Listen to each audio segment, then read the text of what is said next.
நான் ஒரு alcoholic addict அதுல வெளில வரணும்னு பாக்குறேன், என்னென்னமோ மெஷர் பண்ணிட்டு என்னால வரவே முடியல. ப்ரோ சோஷியல் மீடியானால என் மைண்டே ரொம்ப அஃபெக்ட் ஆன மாதிரி இருக்கு. அதை அவாய்ட் பண்றதுக்காக இன்னொரு அப்ளிகேஷன் ஏற்றி அதுல அந்த யூஸ் பண்ணும்போது டைம் ட்ராக் பண்ணி இதெல்லாம் வேலைக்காகுமா? ப்ரோ என் ரிலேஷன்ஷிப்ல நான் ரொம்ப நல்லவனா இருந்தேன், ஆனா அவ தான் கெட்டவன், என்னை விட்டுட்டு போயிட்டா. எல்லாருமே என்கிட்ட ஒரு விஷயம் பண்ணி மட்டும் வித்தியாசமா இருக்க, மத்தவங்க மாதிரி இல்ல, நீ வந்து ரொம்ப ஒரு ஒர்க்காஹாலிக்கா இருக்க, உனக்கு இது என்ஜாய்மெண்டே பிடிக்கல, ரிலேஷன்ஷிப் நீ இல்ல, எதுலயுமே இல்ல, நீ ஏன் இப்படி இருக்க அப்படின்ற நிறைய பேர் என்கிட்ட கேட்டா. லிசன், இப்போ இதுல இருக்கக்கூடிய ஃபிளா எல்லாமே வந்து அவங்க மேலதான், அவங்க தான் நல்லா தான் பேசிட்டு இருந்து திடீர்னு விட்டுட்டு போயிட்டா அப்படின்ற மாதிரிலாம் நம்ம வந்து அலிகேஷன் வைப்போம். பட் அந்த நேரத்துல அதை வந்து நம்ம ஃபீல் குட்டா யூஸ் பண்றோம், அவ்வளவுதானே தவிர ஒரு ஃபீல் குட் மொமெண்ட்டுக்காக நம்ம வந்து ஒரு ஆக்சுவல் ஃபேக்டை நம்ம பூசி மொழிகிறதுன்றது தப்பான விஷயம். கரெக்டா சொல்ல போனா இப்ப நான் வந்து என்னோட ரியாலிட்டியான எக்ஸிஸ்டிங் ஃபேஸ்ல நான் இதெல்லாம் வீக்கா இருக்கேன், எனக்கு இதெல்லாம் வராது, எனக்கு இதெல்லாம் தெரியாது அப்படிங்கறத அக்செப்ட் பண்ணதுக்கு அப்புறம் தான் என்னால வந்து அதுல ப்ரொசீடே பண்ண முடியுது இம்ப்ரூவ்மெண்ட்டுக்காக.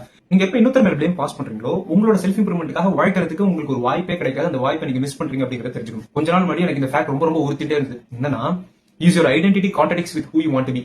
If so why you are not letting it out? Listen, நம்ம இப்போ வந்து யூடியூப் பக்கம் போனோம்னா யூசுவலாவே இருக்கக்கூடிய கண்டென்ட் என்ன சொல்லுவாங்கன்னா, you have to visualise who you want to B.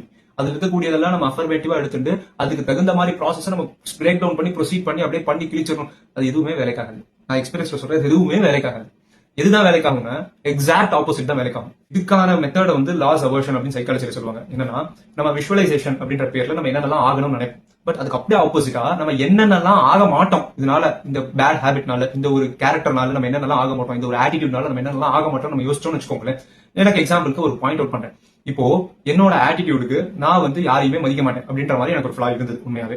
So யாரையுமே மதிக்க மாட்டேன் அப்படின்னா எனக்கு வந்து டிஃபால்ட்டா சோஷியல் கனெக்ஷன் கட் ஆயிடும். அண்ட் அதனால எனக்கு அதுல கிடைக்கக்கூடிய லேர்னிங் அண்ட் எக்ஸ்ப்ளோரேஷன் சைடு எல்லாமே கட் ஆயிடும். அப்படி பார்த்தா என்னோட செல்ஃப் இம்ப்ரூவ்மெண்ட் ஜர்னி ஸ்டாப் ஆயிடும். பொதுவாகவே நம்ம ஒரு வேலிடேஷன் சைக்கிள் அதர் பீப்புள் எதிர்பார்ப்போம், பட் அது கட் ஆயிடும். சோ இதோட நெக்ஸ்ட் ஸ்டெப் என்ன ஆகும்னா, நான் சுத்தி இருக்கக்கூடிய எல்லாருமே பிளேம் பண்ண ஆரம்பிச்சிருவேன். எல்லாருமே நம்ம கிட்ட ஒரு பழங்கறி தான் பழகுறாங்க அப்படின்ற ஒரு விஷயம் மென்டாலிட்டி வந்து எனக்கு இன்பில்ட்டா அது எனக்கு நெகட்டிவா வந்துடும். ப்ரோ இதெல்லாம் நினைச்சாலே எனக்கு ஒரு மாதிரி இருக்கு, இந்த மாதிரிலாம் யோசிச்சு பார்க்கவே கஷ்டமா இருக்கு, இதெல்லாம் பண்ண முடியாது அப்படின்னு சொல்றீங்களா? ஒரு தடவை ட்ரை பண்ணி பாருங்க. நாங்க இதுக்கான ஃப்ரேம் ஒர்க் உங்களுக்கு என்னன்றதை சொல்லிடுறேன். ஃபர்ஸ்ட் விஷயம், உங்கள்கிட்ட இருக்கிற ப்ராப்ளம் நீங்க நோட் பண்ணுங்க. என்னன்னா, for me it's over attitude killing my gratitude and I am too much concerned about other criticisms. ரொம்ப ஒர்க்கஹாலிக்கான ஒரு பர்சன் நானு. சோ இது எல்லாமே வந்து நீங்க உங்களை ஜட்ஜ் பண்ணாம இந்த விஷயங்கள் எல்லாம் நீங்க நோட் பண்ணணும். ரெண்டாவது விஷயம் ரொம்ப இம்பார்ட்டன்டான விஷயம் என்னன்னா, இப்போ நீங்க செய்யக்கூடாதுன்னு நினைச்ச ஆக்டிவிட்டியா பண்றீங்க. அப்போ உங்களோட மென்டாலிட்டி என்னவா இருக்கு? What are you thinking? What are the justifications that you are intentionally doing that which you are not intended to do அப்படிங்கறத if you just point those things, அந்த ஜஸ்டிபிகேஷன் கிரைட்டீரியாவை நீங்க பாயிண்ட் பண்றதுன்றது ரொம்ப கஷ்டமான விஷயம். எப்பப்பெல்லாம் நீங்க வந்து அந்த விஷயத்தை செய்யணும்னு நினைக்கிறீங்களோ, இது செகண்ட் ஸ்டெப். தேர்ட் ஸ்டெப் வந்து இயங்குமே கொஞ்சம் கஷ்டமா இருக்கும் மனசுக்கு. அதாவது என்னன்னா, இந்த விஷயத்தை நீங்க செய்யறது மூலியமாக உங்களுக்கு என்னென்னலாம் பாதிப்பு ஏற்படுறது. இதுக்கு நீங்க ரொம்ப பெசிமிஸ்டிக்கா போகணும். ஆனா I can guarantee one thing, இது உங்களுக்கு நடக்காது அப்படின்ற மாதிரி. சோ இந்த பர்சன், இன்னொரு பர்சன், உங்களோட க்ளோன் வந்து இந்த மாதிரி ஒரு விஷயத்தை அண்டர்கோ பண்ணாங்கன்னா அவங்க எவ்வளவு கேவலமா ஆவாங்க அப்படிங்கறத யூ ஹேவ் டு லிஸ்ட்.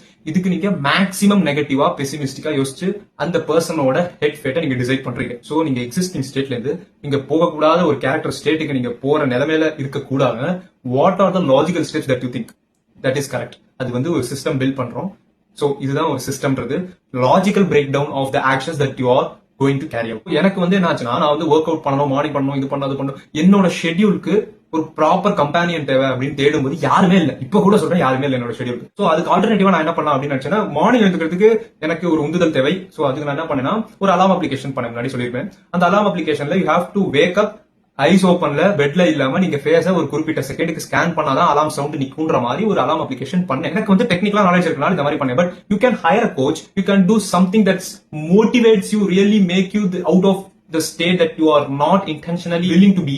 அந்த மாதிரி ஒரு விஷயத்தை நீங்க ஏற்படுத்துறதுக்கான பாசிபிலிட்டிஸ் என்னென்ன இருக்கு அப்படிங்கறத நீங்க ரிசர்ச் பண்ணலாம். பெஸ்ட் வந்து ஜிபிடி போயிட்டு எனக்கு இந்த மாதிரி ப்ராப்ளம்ஸ் இருக்கு, இதை ஓவர் கம் பண்றதுக்கான என்னோட கிரைட்டீரியாஸ் இதெல்லாம், இதை நீ எனக்கு எப்படி பண்ணுவ அப்படிங்கறது நீங்க சொன்னீங்கன்னா, they will give you proper ideas without judging you. எனக்கு இந்த சிஸ்டம் பில்ட் பண்றோம் அதெல்லாம் சரி, இந்த சிஸ்டத்தோட காம்போனன்ட்ஸ் என்னவாலாம் இருக்கணும், சிஸ்டத்தோட இன்டென்ஷன் வந்து நம்மளோட கோர் வேல்யூவை சேஞ்ச் பண்ணுமே தவிர நம்மளோட ஹேபிச்சுவல் பிஹேவியரை சேஞ்ச் பண்ணா அது லாங் லாஸ்டிங்கா இருக்காது. சோ நம்ம வேல்யூ எதெல்லாம் டிபெண்ட் பண்ணிருக்கு அப்படின்னா, who are you, உங்களோட ஐடென்டிட்டி என்னவா இருக்கு, where are you, நீ எந்த இடத்துல, உங்க என்விரான்மெண்ட் என்னென்ன மாதிரி இருக்கு, how is the system that you are acting upon அப்படின்னா உங்க ஆக்ஷன்ஸ் இன்டென்ஷன்ஸ் கோஹெரண்டா இருக்கா லாஜிக்கலி, உங்க சோஷியல் சர்க்கிள் என்ன மாதிரி இருக்கு, நீங்க யார் மாதிரி கேரக்டர்ஸ் நீங்க ஃபாலோ பண்ணணும்னு நினைக்கிறீங்க, உங்களோட பிலீஃப் சிஸ்டம் என்ன மாதிரி இருக்கு, நீங்க எதை நம்புறீங்க எதை நம்பல. சோ இந்த 5 விஷயம் தான் ஒரு வேல்யூவை டிட்டர்மைன் பண்ணும்.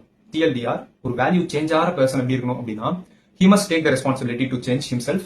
அதோட எஃபெக்ட் வந்து எவ்வளவு நெகட்டிவா இருக்கும் அப்படிங்கறத உணர்ந்து அதுல இருக்கக்கூடிய ஹேட்ரட்னால அவன் சேஞ்ச் ஆகிறதுக்கான வாய்ப்புகள் அதிகமா இருக்கு. as human brains are biased towards negativity. எப்ப ஒரு பர்சன் அவனோட ஐடென்டிட்டியை எக்ஸ்டர்னல் ஃபேக்டர்ஸ் மூலியமாக சித்தரிக்கப்பட்ட ஒரு விஷயமாக பாக்குறானோ, எப்ப அதுக்கான ஆக்ஷன்ஸ் லாஜிக்கலா அவன் எடுக்க ஆரம்பிக்கிறானோ, அப்பதான் அவனோட வேல்யூ சேஞ்ச் ஆகும். அடுத்த வீடியோல இதே மாதிரி இம்பார்ட்டன்ட் கான்செப்ட்ஸ் நிறைய எடுத்து வச்சிருக்கேன், அதை நம்ம பார்ப்போம். பை.